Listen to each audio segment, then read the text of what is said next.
This is a podcast about our lived experience, which unfortunately includes infant death and subsequent mental health struggles. Please take good care of yourself and only listen if this content feels safe for you right now. We'll still be here when you're ready. Hi, I'm Judith. And I'm Alina. We both lost babies to SIDS in winter 2021. In the throes of grief, I reached out to a stranger on the internet and our friendship was born. In the years since, we've been working hard to survive, rebuild, and navigate the continual challenges that have come our way, including divorce, Job loss, dating while bereaved, moving multiple times, health scares, pregnancy and parenting a living child, starting new jobs, and so much more. We are tired. Happily ever after is out of the question for us, but this podcast documents our journeys to happier ever after because we believe life after loss is worth living. So join us as we laugh, cry until we laugh. Welcome to As Long As I'm Living podcast. We're so glad you're here. Today we're with our one and only Dr. Denise. Yay! Resident Grief therapist. grief therapist. Talking about support groups and the power of support groups. And I think that this topic is going to be, I think a lot of people are going to be very interested in this topic because I think people hear a lot about the power of support groups, how important they are, how meaningful they are, how healing they are. And then I also think a lot of people have not had good support group experiences and are probably wondering, why haven't I had a good experience? How do I find a good support group? All of these things. I think when Aiden first died, all the first thing people say, do you have a support group? Yeah. Have you found a support group? Everyone, that seems to be the answer to like this, the problem. So, well, I want to start because I think Alina and I both have very different experiences with grief groups. Alina and I are different people, but we often say that we grieve the same. And yet for one person, grief groups was incredibly beneficial. And for the other person, I did not find grief groups beneficial at all. Right. Yeah. And I do think people, like you're saying, people hear us and they think we grieve very similarly. And so I think it's interesting that this is a particular way that we don't grieve the same. Yes. But I'm excited to have this conversation. I think it'll be really beneficial for our listeners. I have a thought about why it's not beneficial for some people, but there's lots of different reasons. So I'm curious if, Judith, your reason is different, but generally speaking, people who like to connect and are comforted or wish to resonate with others, which is how I actually would probably describe you, they might feel like that's the place for them. But on the other hand, sometimes people don't want to open up. They don't want to be vulnerable. They feel really private. That's one reason. If they feel like they have so much to contain, they can't hold anybody else's feelings or experience what's going on. Sometimes that's a reason. But I don't know, Judith, if you want to share, if it's something entirely different, maybe some of the listeners will relate to your reason. I would agree with you that it's something in my nature is to share my grief and to want to be in community with others from grief. So it is surprising that I did not have, that I don't like it. But these are the 7 reasons why I don't like it. I think as we're having this conversation, I think these reasons are going to come up naturally. So I think we should hold off. If we don't get to them by the end, then we'll do that. First of all, you, Dr. Denise, as a psychotherapist in this space, I can imagine you probably have even given the advice of finding a support group for someone who maybe feels lonely. Like, I think that's advice that grievers are commonly given, right? To find a support group, find someone they can connect with. Yes. So what advice would you give to someone who is looking to find a support group or a community to connect with after a loss? I would recommend, if you can find it, a cohesive closed group that meets regularly, that all parties make a commitment to, and ideally where the members have the same type of loss. It's also valuable for there to be a similar time frame of when the loss took place if possible, because some of what will be intimately discussed are firsts and milestones and anniversaries and all of the emotions, conflicts, struggles, and experience of grieving that come up in a similar time frame for people. Not everybody can find that, but if you can, that to me is really the goal. And finally, if the person leading the group has had the same kind of loss, ultra helpful. Again, not always achievable, but then the people in the group know the person is not just saying something they read in a book, right? But they've experienced and have survived. So that's fundamental. Yeah. I'm imagining when you say same type of loss, I could totally understand why that is important. And then same time frame of loss, I think, is so important. And I don't think people think about that often, but imagine if you were in a new mom group and you had a 6-week-old and someone had a 1-year-old. like, that's not the same experience. You're not experiencing the same thing at the same time. A mom of a 6-week-old needs to have Exactly. moms of a 5, 6, 7, 8-week-old to commiserate about the sleepless nights and the breastfeeding. Whereas a parent of a 9-month-old, they have a totally different experience. And to your point about the milestones and all of that, like, you're going through the same thing at the same time. And that is very important. What about like the mechanism of loss? Meaning, like, what if you lost a child who, let's say, like, ages, I don't know, 5 to 7? Does it matter if some people lost their kids to cancer and some people lost their kids to like a home accident? Or is it more about the type of loss, meaning a child versus a parent versus a sibling? If you can actually find a like group of people and all those things line up, I actually do think it would be helpful, but it's rare that you can get the time frame, the kind of like everything to line up. Mm-hmm. And what I have found is that if the group is good, then people are helped regardless. So for example, I have a group running right now where a couple lost a young child, but the rest of the group, people lost adults. And there was concern that, oh my God, that won't be a fit. But the group is so good that it works because there's just a sense of relatability in terms of the emotions of loss and how people are processing. So it can work regardless of the similarities. But yeah, I would say it's the saddest thing for that many people to have that, the similar loss in the same place at the same time. But there's a benefit, yes. I think of two things when you say that. Two things come to mind. The first thing that comes to mind is I often think that like infant loss and pregnancy loss are always lumped together. Always. Mm-hmm. And to me, that was one of the things that was really challenging. I did not like that because I felt like I was such bad news. Like there were so many people there who had lost children in pregnancy. And then like I came there to say, well, like it doesn't end, right. Like you can still the people who lost a baby in pregnancy are just hoping to get to that live baby in their arms. Like, and then I had to be like that person that was like, right. That was not, and I also felt like the experiences were really different. Yeah. So that was one thing that's coming up for me, is that I always feel like they put infant loss and pregnancy loss together, and I don't know if they are. And I think that for people who've experienced TFMR, they feel similarly also. People think that all pregnancy loss is the same. But how can you put someone who's experienced a miscarriage in the same group as someone who lost a stillbirth at 39 weeks? Like, it just, to me, they lump it together, and I don't feel like those should be lumped. I agree with that. And the second thing that I was thinking about is, like, now in the age of technology, where there are Facebook groups for literally every segment and sub-segment and sub-sub-segment, do you think it would be more beneficial for you to find like a virtual presence of people who have your exact similar type of loss from all over the world? Or do you think in-person or local groups are more beneficial, where even if the losses are more that's such a good question, because I actually don't have the knowledge of, are people meeting on Facebook group in the same way? Is it a weekly group? Is it structured? Because I think online support is fabulous, but to my knowledge, I don't know of groups that meet in the same kind of structured way. If that exists, fine. But to my knowledge, I think the structured group is really important. People come to rely on, okay, this time, this week, I'm in this place with these same people, and I can count on it. And that's part of the glue, is that it's most intimate because people are making the same commitment, and you know them very deeply because people share the most raw, personal details in terms of just plowing through all the aspects of the grief.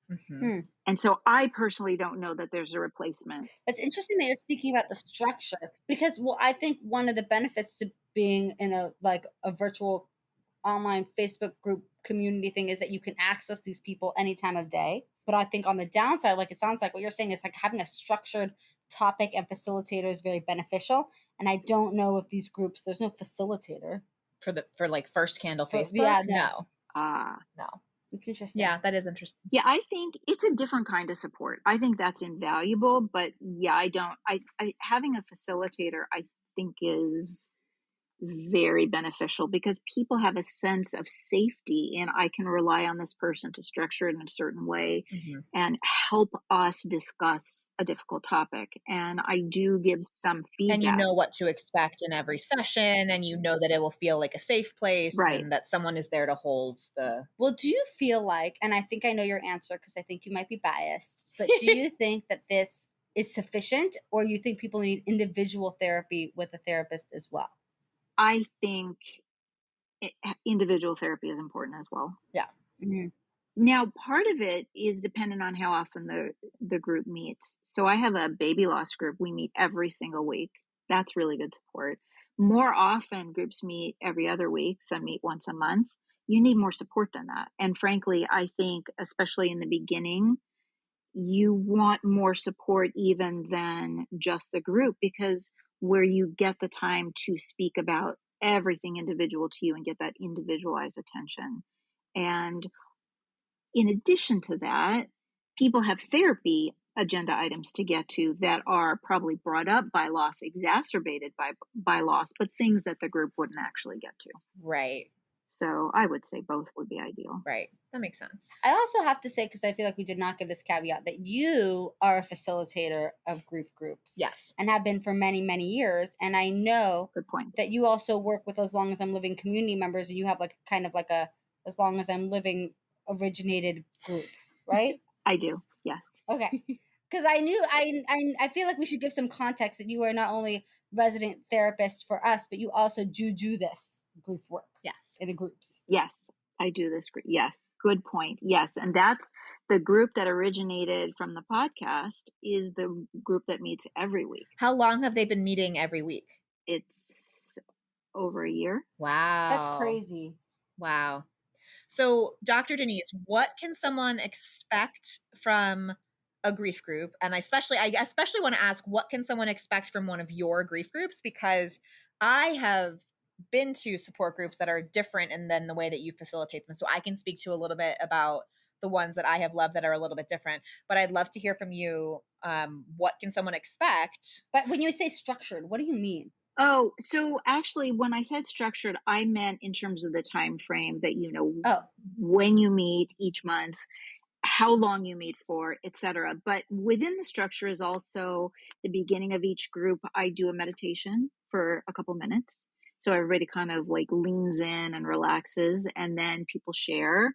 Every once in a while in my groups, I'll do maybe an exercise, a thinking exercise, a writing exercise. But most often people are just sharing with each other. And then we close the group with, usually I'm going to read a poem, a lost poem, or I'm going to read something for people to think about and resonate with. And it's really beautiful. People tend to close their eyes and really concentrate and breathe into it. So there's that structure as well. Is there a topic? No, it's usually more just people talk about what's coming up for them.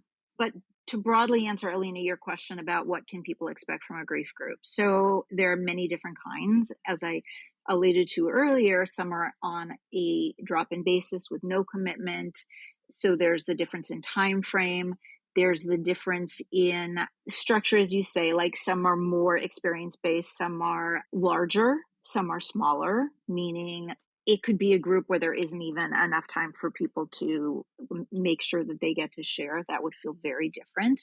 One of the things you can't expect, but you actually would hope for, is someone who has experience leading grief groups, because it's really a honed skill, and someone who understands loss in their own life, not just by learning it in school, because it's a very in the trenches subject, which is strangely often not taught or under addressed in graduate programs. So, I mean, I know everybody has to start somewhere, but ideally you want somebody who's got experience.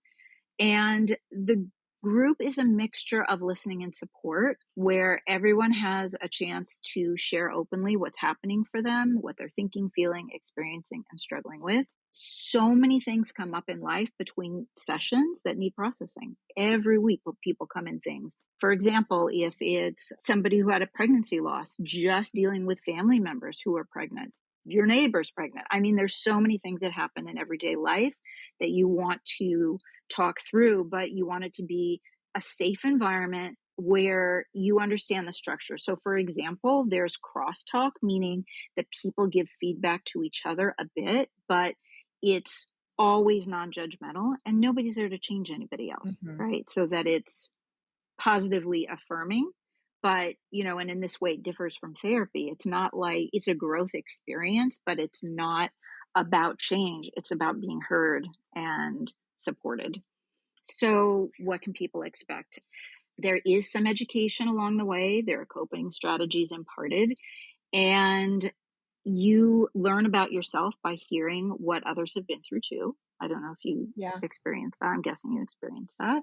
And if the facilitator has had the same loss, then they serve sort of as a guiding light, where as a reassurance of you'll make it through this. No matter how bad it feels, that person is coming and leading the group. So that's a symbol of, okay, this is survival. I can do this too. Yeah, I think all of that resonates. And the support group that I attended, I've talked about it many times in this podcast, but there's an organization called Empty Arms in Massachusetts, which offers free support groups monthly for residents of Massachusetts. They have targeted groups for dads, for twin loss, for late-term pregnancy and infant loss, for miscarriage, for infertility, and for TFMR. The TFMR group is actually open to anybody in the United States. So that one in particular is open for everybody. You don't have to live in Massachusetts. The others are for Massachusetts only. Oh, and then they have parenting after loss. But the thing that's so wonderful, a lot of what you just said is a lot of the reasons that I think this group works well. So every facilitator is someone who was a community member first. So someone who came to this group for support and then got trained in order to be a facilitator. So the facilitator of the group is somebody who has experienced a loss, typically the same type of loss. So the twin loss support group lost a twin, et cetera, et cetera. The TFMR support group leaders are TFMR parents. And I think that is really meaningful. It's also not just the facilitator that's experienced. Something that's different about this group is it's drop-in, and people will come as they want to for years. So like when I first joined, there were 10, maybe 12 parents in the group, the first one that I went to, and 3 or 4 of them were 3, 4, 5 years out from the loss. And then there were a bunch of us who had lost a baby within 3 months. And so it was really nice because it was a mix of getting support from peers and also seeing a couple of people who had survived the loss. And even though they still had things that they were coming to support group for, they were clearly like doing better than they had before. And I think as someone who then became that person later, it feels really good to be able to offer support to people who are newer in the loss. And it feels like a nice healing full circle moment to then be the person giving the advice and offering the support as opposed to the one receiving the support. So that all really resonates. I think, one of the other questions we wanted to ask you is like, why do these work so well for some people and why do they not work for other people? Like some people feel really triggered by support groups. So I think maybe now's a good time to talk about that. So like, why would this not feel good for somebody?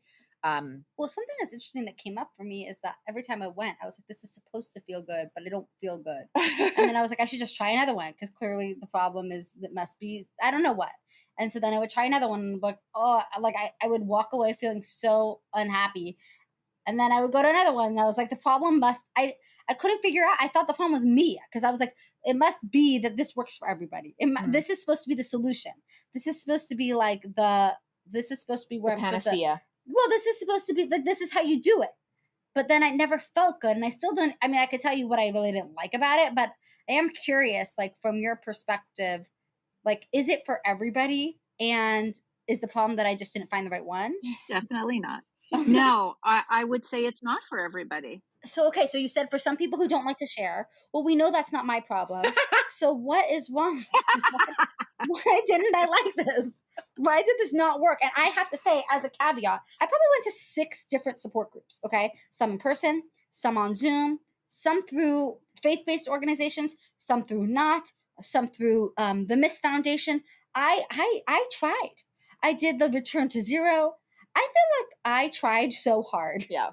And I want to know why it didn't work. Well, I would want to ask you, what was your hope or your expectation? Is that something you can put into words? Like, so for example, if somebody went in, I'm not saying this is you, but if somebody went in and said, I want to feel good when I walk out of the meeting, well, probably you'll be disappointed because you're talking about loss. You're not going to feel good. You might feel resonant. You might feel supported, but good, probably not. I'm not saying that's you, but I'm just saying that's an example. No, I agree. I don't even think I wanted to feel comforted, like I was with like-minded people. Maybe like I felt like some of these groups that I would go to, I felt like it didn't feel so hopeful, and that was hard for me to hear people in. It was hard for me to hear people stuff like in a negative, like it ended up being like sometimes they would kind of pile on into this negative, sad, which I am so pro being sad, but it just felt negative. Like I walked out feeling like, oh, everything is bad. It's never going to get better. And another thing too that I'll add while we're talking about things that are bad, something I don't like about these groups is I'm like, oh, that's another way a baby can 100%. die. That's another way a baby can die. That didn't even occur to me that a baby could die that way. That's another thing. And I felt like the facilitators, everybody would share their story. That took up 95% of the time. So by the time everyone's done sharing their story, you now know 25 ways your child can die. There's 5 minutes to talk about why you hate your best friend. And it just felt like it was like that didn't feel... I felt like, so maybe I wish that there would, and I tried a bunch of different facilitators, but like, I feel like to me, it ended up being maybe like the conversation would get unmanageable, like uncontrollable, maybe. Yeah. I don't know, like hopeless, negative, empty, like not productive, stuck in despair, which I'm pro despair. Okay. But here's the thing. If you're in a closed group, people aren't retelling their stories, right? You do that in the first few meetings, or if you're still adding a few people, and then pretty much that stops. And so what you're doing is getting to know each other really well.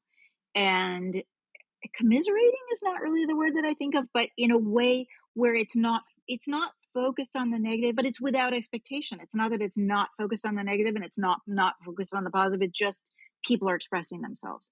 And you get to know each other deeply as humans and care deeply about each other. So it's like, oh, so this person's going through this thing. Let me share the thing that I can relate to about that. And somehow they just feel really heard. I think a closed group would have been better. For sure. That's a completely different feeling experience. But the other thing is groups also may tend to be triggering. And so if talking about your loss or hearing someone talk about their loss re-traumatizes you or gives you an overwhelming feeling of reliving or re-experiencing your loss, that's not going to work either. So some people lean into that, and then that would not be good for them. Yeah. I also found that when I went to the ones that were faith-based, for some people, faith was like a real anchor in a way that for some people it wasn't. Mm-hmm. So just because you belong to the same faith, it's like some people like lean into God has a purpose for everything. But if that's not your mentality, that's not going to be an answer for me. Yeah.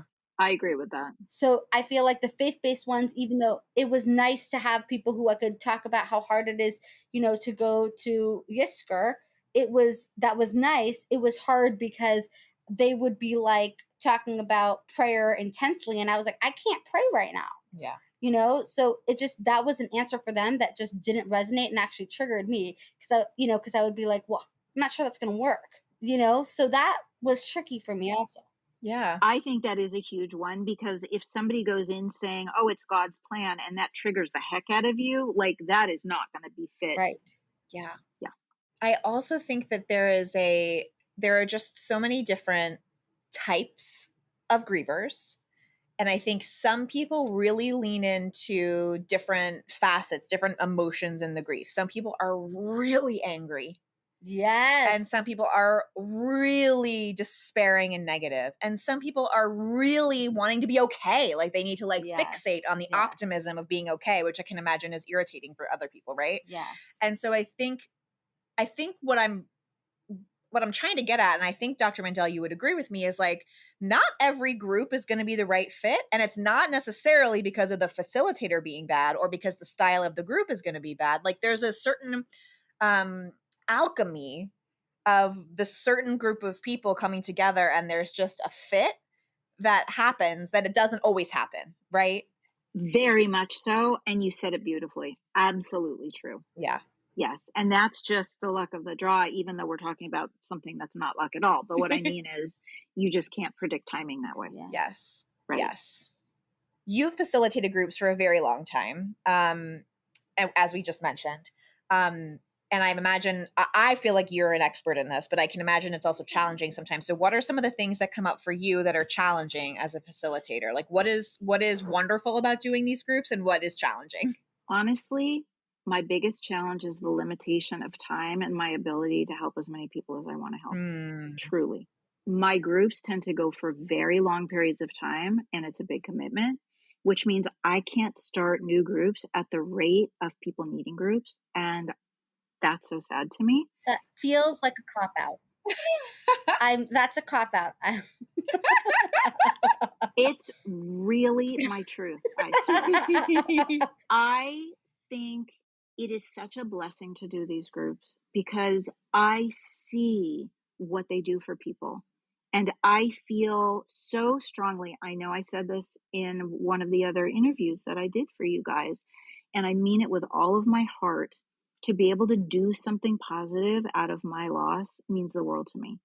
And so when I see these people who feel so alone and so adrift and are helped by the group, I wish I could do them all day long, but I can't because I love being a therapist too. So the challenges that come up for you as a facilitator is that you just don't have enough time to do this as frequently as you would like. Of course, my heart goes out to everyone, and I feel so deeply for the pain that they're going through, but I always have my eye on the other side, meaning that I truly know, because I didn't know how I was going to survive losing my son. I really didn't. I mean, I knew I had no choice, but emotionally it felt living without my son was unsustainable. And so I understand when people in the group have that feeling, and I just feel so strongly about being that person who can show them, okay, tell me every part about this and we'll help you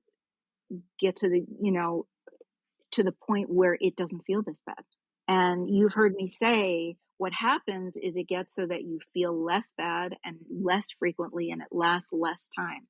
And I'm just going to stick with them until that's happening for them.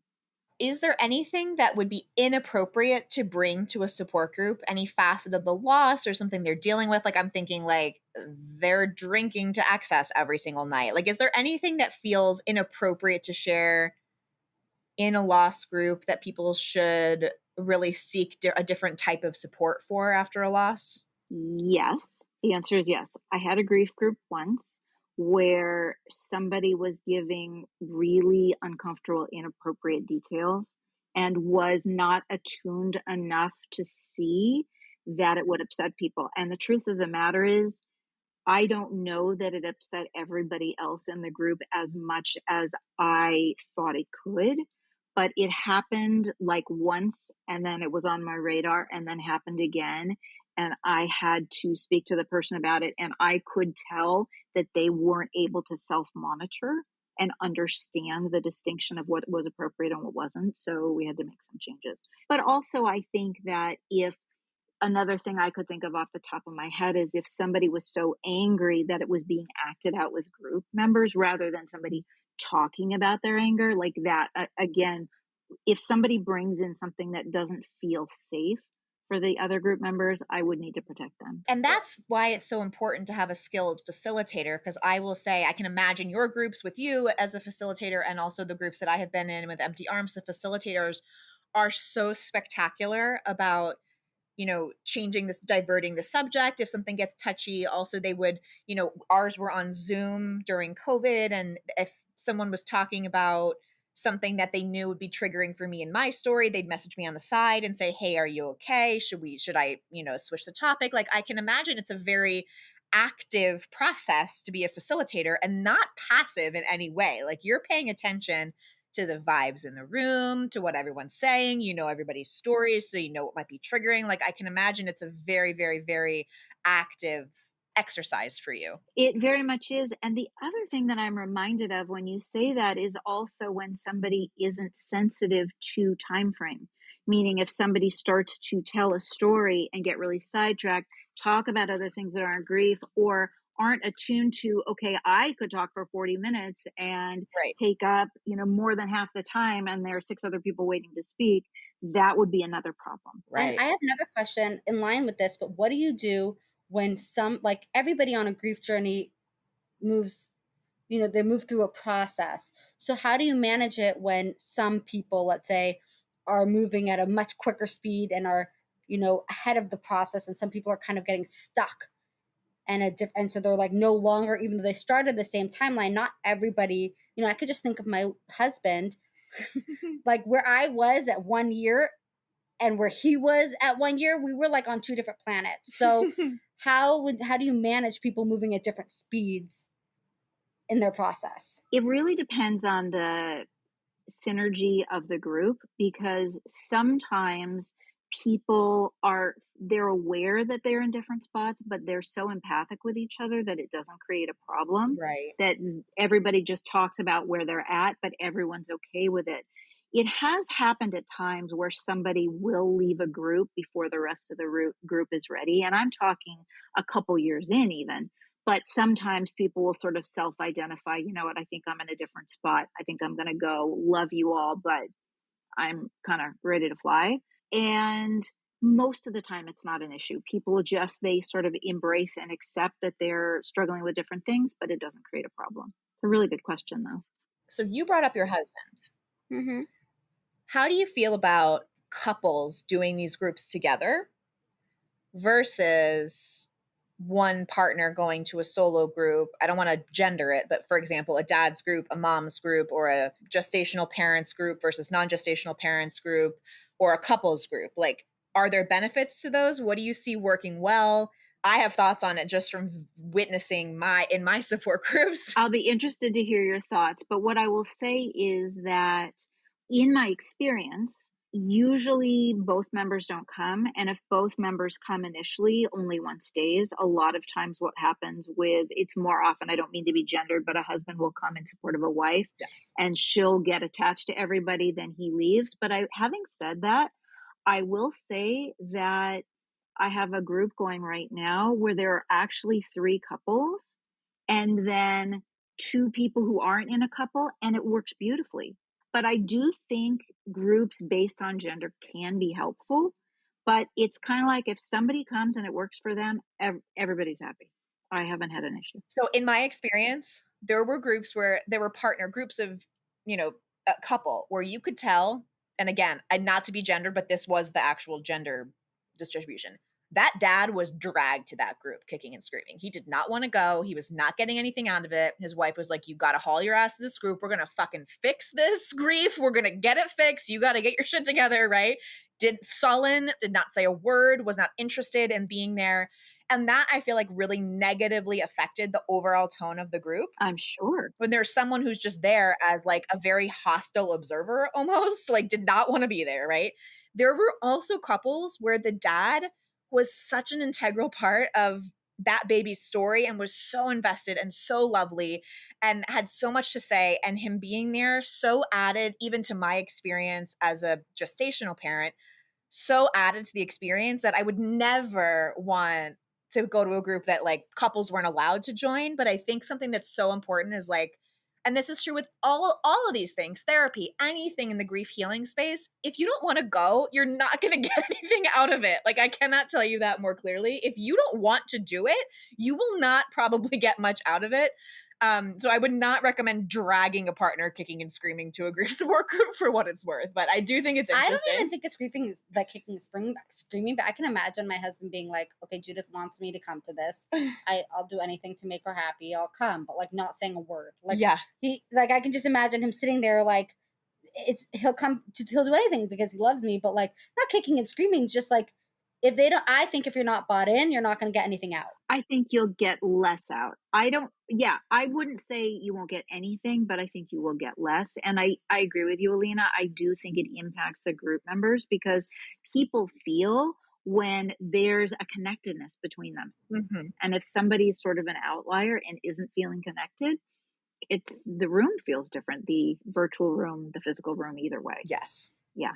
Absolutely. I wanted to ask a question about grief retreats because Alina and I are actually on our grief retreat. So one thing I did do that was beneficial was I went on a retreat for mothers who had lost children, and I absolutely loved it. I had a really positive experience. It was like a weekend thing in New Jersey. And actually, you guys can listen to an interview we did with someone that Judith met on that grief retreat. Alina will link it. Miranda's mom. We will link it in the description. But my point is that I'm curious, what do you think? Why was that experience like really beneficial? Is that the similar thing to a grief group? I know it's not over a period of time, but like where would you classify retreats in this lens of like individual therapy, group therapy?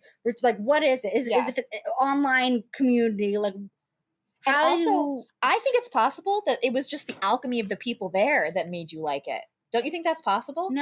No, you actually think it was the environment. Okay, so I'll let Dr. Denise answer the rest of your questions. I mean, most of the people were wonderful, but not everybody you click with, but some people, I don't know. So where does that fall? Yeah, that's a good question. I think grief retreats can be fabulous, really powerful.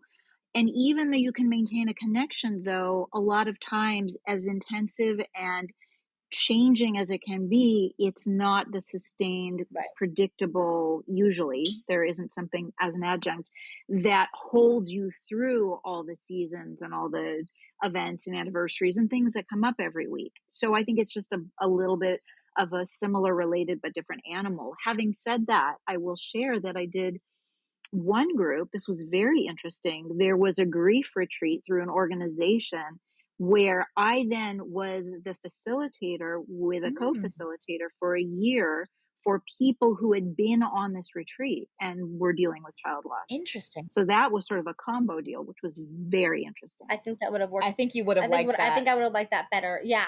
I think I would have liked that better. I mean, this is not about me. This is not Judith's search for support group. But I'm just trying to piece it apart. But I want to be conscious of time. So I want to say two things, which is, first of all, a lot of people have come to us and said, like, you guys have become my community. And the podcast has become our community because it is reliable. It is this dedicated time that they spend, and they feel like they have camaraderie in the podcast. And I think they know us enough to know that there are certain things we talk about and don't talk about. So they know this is a safe space. This is not a safe space. They will mention in the description if they're going to talk about a pregnancy, right? And I will also say that people have asked us, why don't you run support groups? And Alina and I always say we are unqualified. Wholly unqualified to run a support group, because I think you're missing the expertise of like professional guidance. There's something to be said about having a professional there who can help maybe moderate what your response might be to a certain thing. I think that there's something between having like camaraderie and community, and there's something about having like a shepherd leading a flock. Yes. You know? Yeah. Maybe. Does that make sense? It makes perfect sense. So I've told you before, I think your podcast has changed thousands of lives. I think it's unbelievable what the two of you have done. And I would go as far as saying, I bet that listening to your podcast has probably changed people's way of looking for grief support and might open them to other possibilities. But the grief group is interactive. Yeah. So that adds another layer that it's, so to me, I see you guys as sort of like an adjunct and also as a facilitation of a different kind. Right. To help people understand what's out there to help them. Yeah. If someone wants to be a part of your grief group, what do they do? Where do they go? Do you have space? Just kind of give them some guidance. The lay of the land. The lay of the land of how they can get involved with your grief group. And if that's even an option, I don't know. So griefwithdrenise at gmail.com, griefwithdrenise on Instagram. And I have a few people who are ready for a baby loss group. So come on down. So this is the right time to reach out if you want to do an online support group with Dr. Denise. She's fine. She's doing a new one. So reach out. Yep. This is the time. This would be a great time, Dr. Denise. I know you came prepared with a couple of things that some folks from one of your groups said about what support groups mean to them. So I think that would be a great note to end on.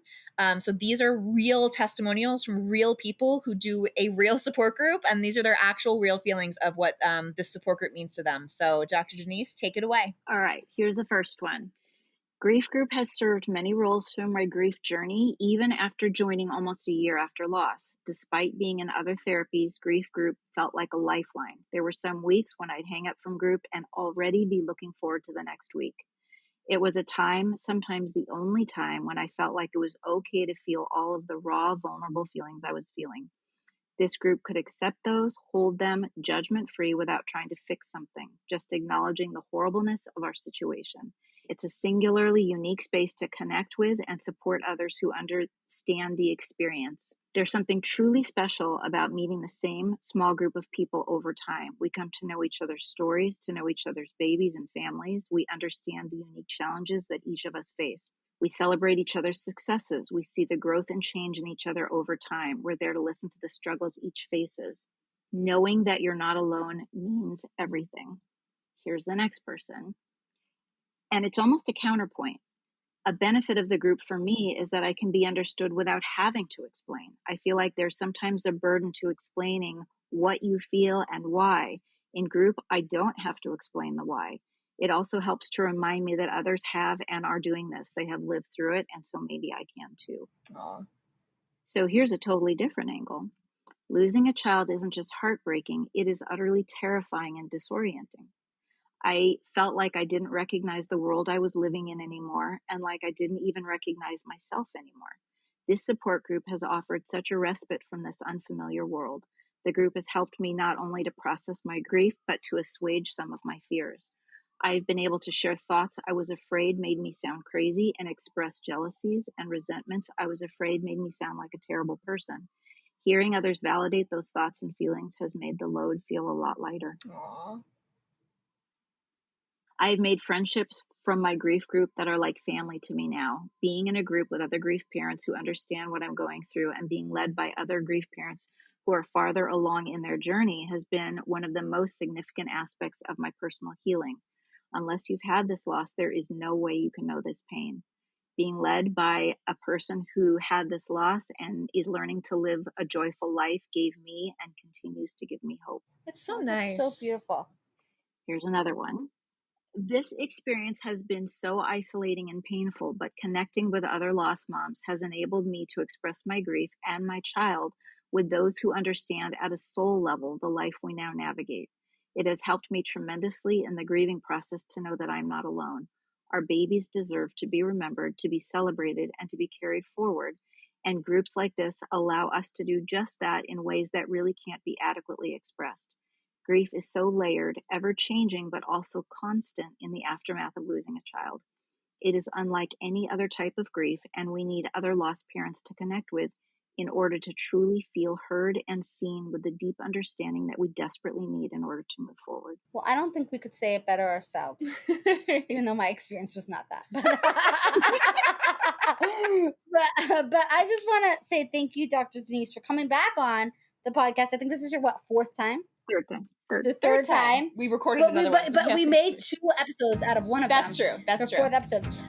Thank you so much for talking about grief groups, the power of grief groups. Like Dr. Denise said, you can get in touch with her at griefwithdrenise@gmail.com or griefwithdrenise on Instagram. To all of our wonderful new friends, we want to hear from you. Email us at aslongasimlivingpodcast@gmail.com and follow us on Instagram at aslongasimlivingpodcast. We'll get back to you as soon as our grieving brains allow. Yay!